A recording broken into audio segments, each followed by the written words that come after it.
दोस्तों आज जो कॉमिक्स हम पढ़ेंगे उसका नाम है राजन इकबाल और लाल हवेली का प्रेत। ये राजन इकबाल की कॉमिक्स है।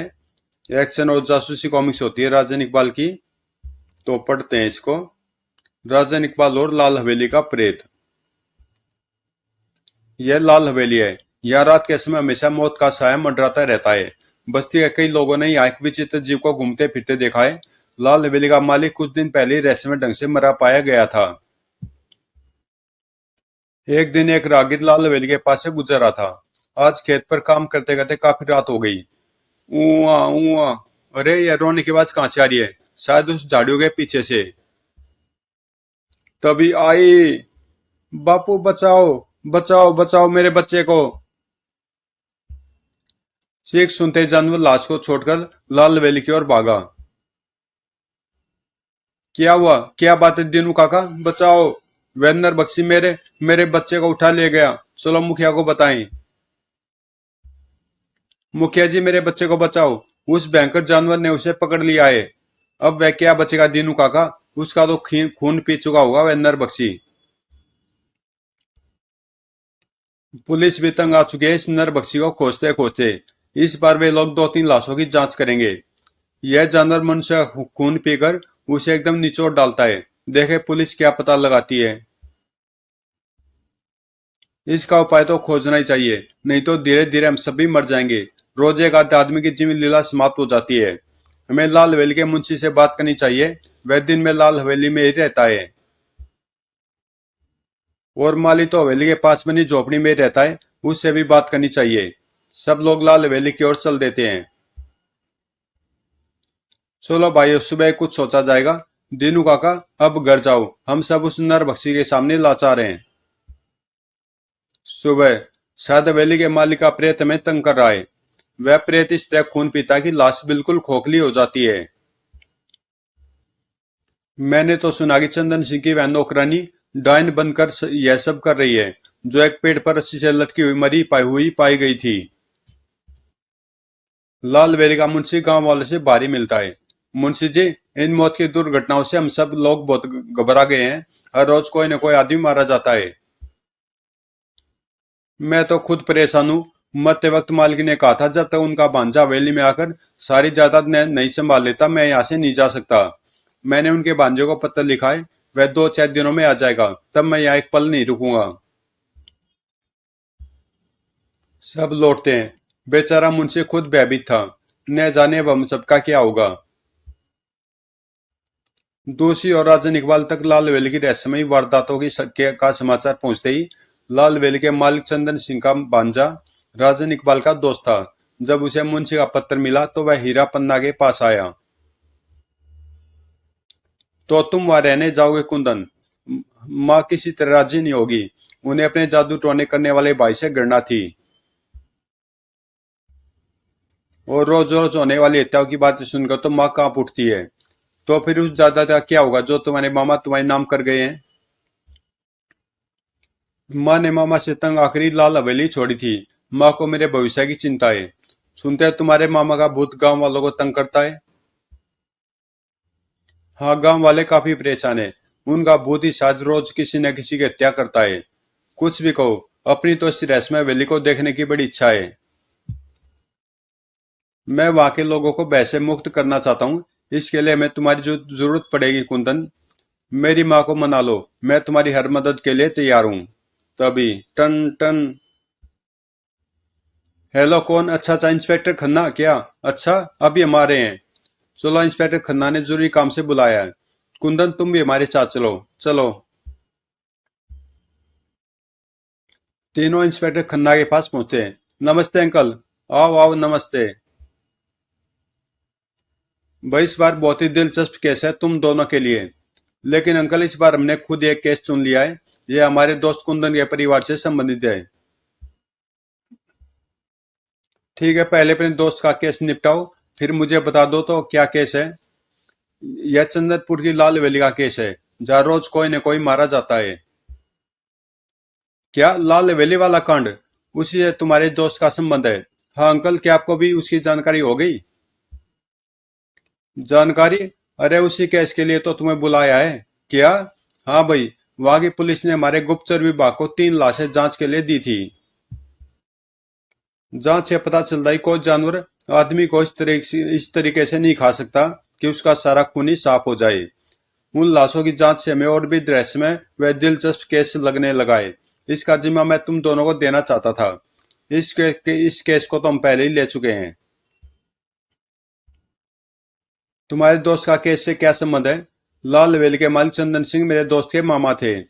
मरते वक्त वे लाल हवेली और अपनी जायदाद कुंदन के नाम कर गए हैं, लेकिन लाल हवेली की रहस्यमय घटनाओं के कारण कुंदन की माँ उसे वहां जाने नहीं देना चाहती। वो यह बात है, खैर कुंदन का वहां जाना बहुत जरूरी है, तभी तुम लाल हवेली के अंदर का रहस्य ठीक से पता लगा सकते हो। आप ठीक कहते हैं। तो फिर तुम लोग वहां जाने की तैयारी करो। कुंदन को मैं इजाजत दिलवा दूंगा। वाह, तब तो मजा आ जाएगा। इंस्पेक्टर खन्ना के कहने पर कुंदन की मां ने उसे इजाजत दे दी और वे तीनों चंदनपुर के लिए रवाना हुए।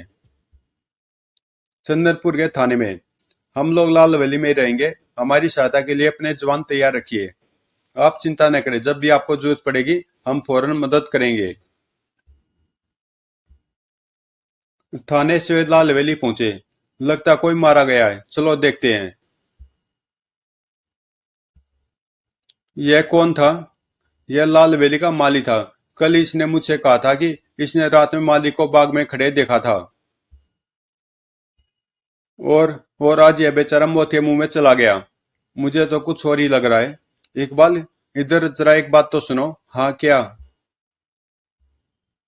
लाश में तुमने एक बात देखी क्या? लाश नोची खसोटी गई है, लेकिन जमीन पर खून का एक भी धब्बा नहीं है। ऐसी नुची हुई लाश का खून तो आसपास होना चाहिए।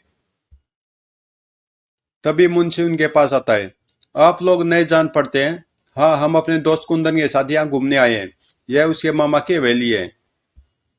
कुंदन आ गया? कहाँ है? वेरा, हीरा उसे यहीं बुला लाओ। बेटा तुम आ गए, मैं यहाँ का मुंशी हूँ। नमस्ते। कल ही वकील से सारे कागजात निकलवा कर तुम्हारे हवाले कर दूंगा और इस सब मुसीबत से छुट्टी पा जाऊंगा। पहले हवेली में तो चलिए मुंशी चाचा। तुम लोग हवेली में चलो, मैं सब आगे की लाश पुलिस के हवाले करके आता हूँ। यहाँ का मामला तो काफी संगीन लगता है। हाँ, बस अब उस आदमखोर जानवर के दर्शन और हो जाए। तुम लोग कौन हो? मैं कुंदन हूँ, चंदन सिंह का भांजा। ओ छोटे मालिक, आप आ गए। मैं यहाँ की नौकरानी कमला हूँ। आइए, आपके लिए मैंने कमरा साफ कर रखा है। ये आपका कमरा है और यह कमरा मालिक का विशेष कमरा था।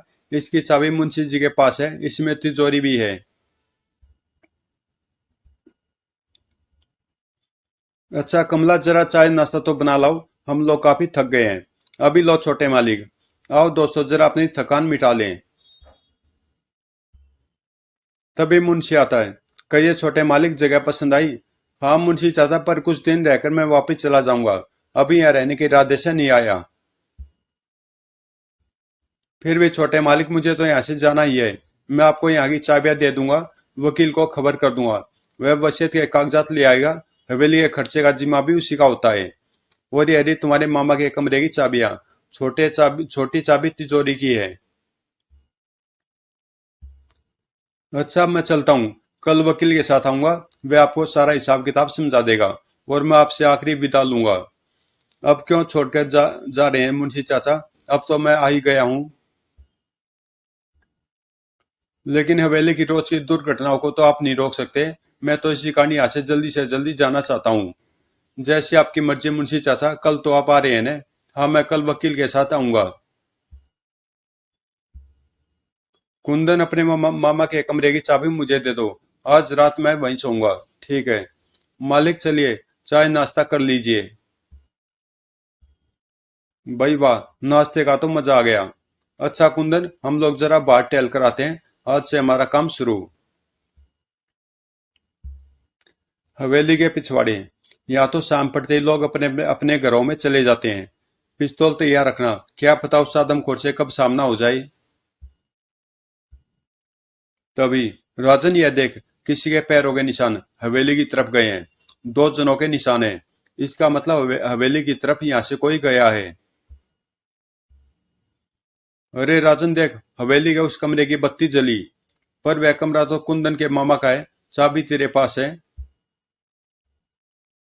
हम लोग इस झोपड़ी के पास छिप जाते हैं, जो भी हवेली में गया हुआ इसी रास्ते से लौटेगा। देख इकबाल, दो आदमी हवेली के पीछे वाले दरवाजे से निकल रहे हैं। वे दोनों तो इसी ओर आ रहे हैं, उनके हाथों में थैले लटक रहे हैं। पास आने दो, मैं मजा चखाऊंगा। जैसे वे दोनों आदमी पास आते हैं, इकबाल एक के थैले पर जोर से पत्थर मारता है। राजन चलो इनका पीछा करें।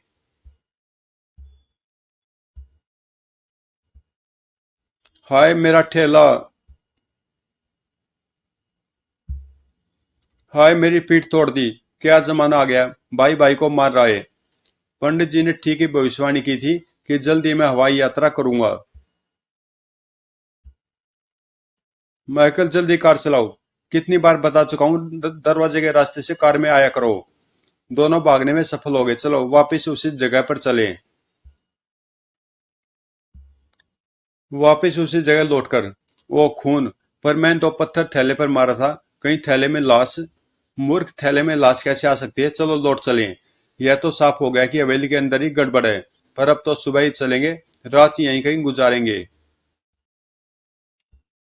सुबह? अरे आप दोनों इतनी सुबह? हाँ हम दोनों सुबह घूमने गए थे। अरे तुम दोनों रात भर कहाँ थे? धीरे। हमारा आना संभव नहीं था, हमने पता लगा लिया है। हवेली में एक कुछ घोटाला है। क्या तुमने रात में मामा का कमरा खोला था? नहीं तो क्यों? वहां की बत्ती फिर कैसे जली? खैर आज रात में वहां सोऊंगा। रात को इकबाल अकेले उस कमरे में जाता है। यहाँ कोई रास्ता तो है नहीं, फिर रात को बत्ती कैसे जली? जरा तिजोरी खोलकर देखूं। वो ऊपर का खाना तो नोटों से भरा पड़ा है। अब नीचे का खाना खोलकर देखूं। अरे ओह, तो यह बात है। तिजोरी के अंदर से तय खाने तक का गुप्त रास्ता है। जरा नीचे चलकर देखूं। तय खाने में? अरे यहाँ तो प्रयोगशाला बनी है, लाल दरों से बोतलें भरी पड़ी हैं।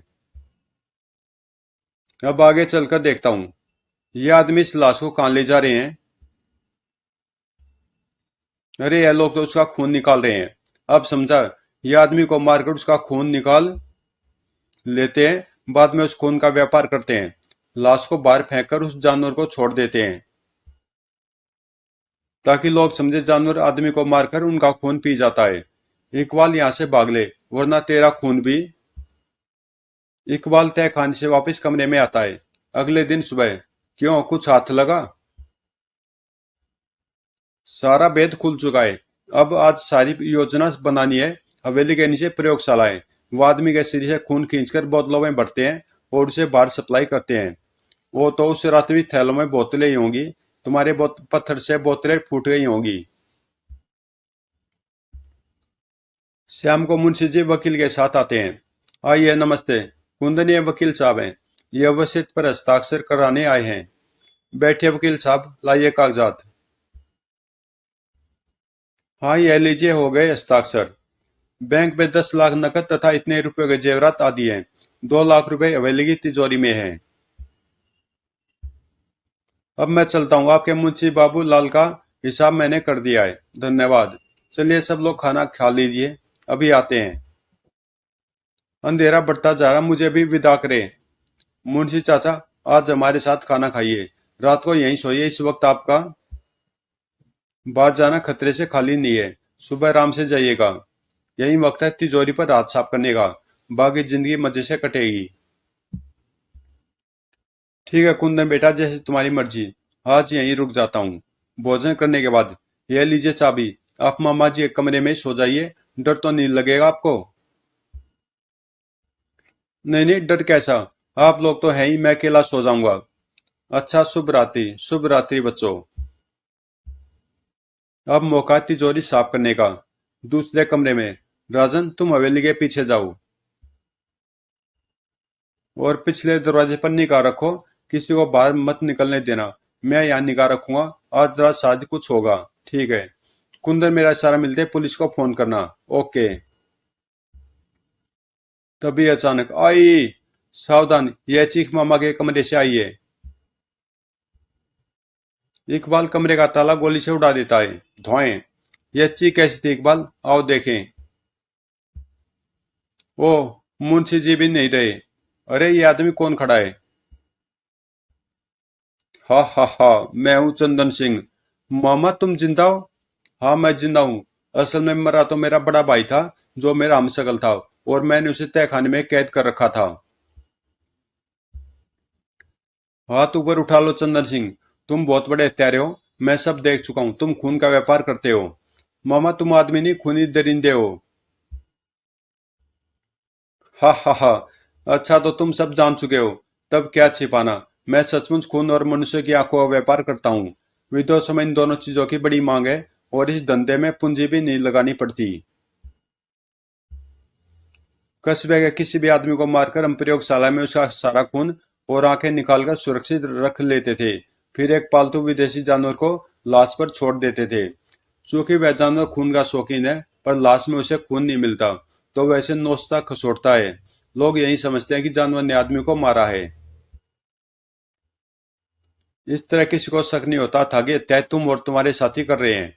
बिल्कुल ठीक। वैसे तुम लोग हो काफी चालाक। कुंदन बेटा, यह धन मैं तुम्हारे लिए जमा कर रहा हूँ। मेरे जिंदा रहते तुम यहाँ कभी नहीं आते, इसलिए मैंने अपनी मौत का स्वांग रचा। मेरा तुम्हारे सिवा और कौन है? ऐसे रुपए पैसे पर मैं थूकता भी नहीं जालिम। बातें तो बहुत अगी। अच्छा हो चंदन सिंह, तुम अपने आप को मेरे हवाले कर दो, वरना मुझे इतनी महंगी गोली तुम पर बर्बाद करनी पड़ जाएगी। मार दो इसे। इसने कई निर्दोष लोगों की हत्या की है। तभी अचानक शर्म नहीं आती, बड़ों पर पिस्तौल उठाता है। चंदन सिंह गुप्त द्वार से तहखाने में भागता है। इकबाल, तुम हवेली के पीछे जाओ। कुंदन, तुम पुलिस को फोन करो। मैं तहखाने में जाता हूँ। तहखाने में भ्यूम। ओक। सब लोग पिछले दरवाजे से भाग जाओ। मैं जानवर को खोल देता हूँ। आह। जानवर राजन पर झपटता है। बेटा आदमखोर, क्यों झपटा? मुझ पर देखता नहीं? मेरे हाथ में बंदूक है। इससे लोग मर जाते हैं। यो। धोए। खैर तेरी मर्जी मरने की थी, सो मैंने पूरी कर दी। दूसरी ओर पिछले दरवाजे से जैसे चंदन सिंह के आदमी निकलते हैं। सब ऊपर हाथ उठाकर चुपचाप खड़े रहो, वरना। तभी पुलिस आ जाती है। तो चंदन सिंह, तुम हो इनके सरदार। चंदन सिंह को कोई नहीं पकड़ सकता। वह आजाद पैदा हुआ, आजादी से जिया, और आजादी से आह दाएं।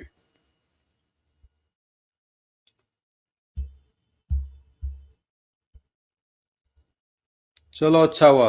एक और पापी धरती से कम हुआ।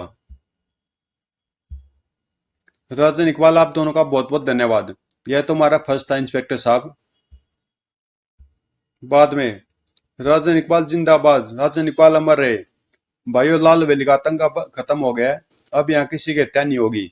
भूत प्रेत या जानवर अब कुछ नहीं है। आप लोग धन्य हैं। तो दोस्तों, ये कॉमिक्स यहीं पे समाप्त होती है, और मिलते हैं किसी अगली कॉमिक्स में।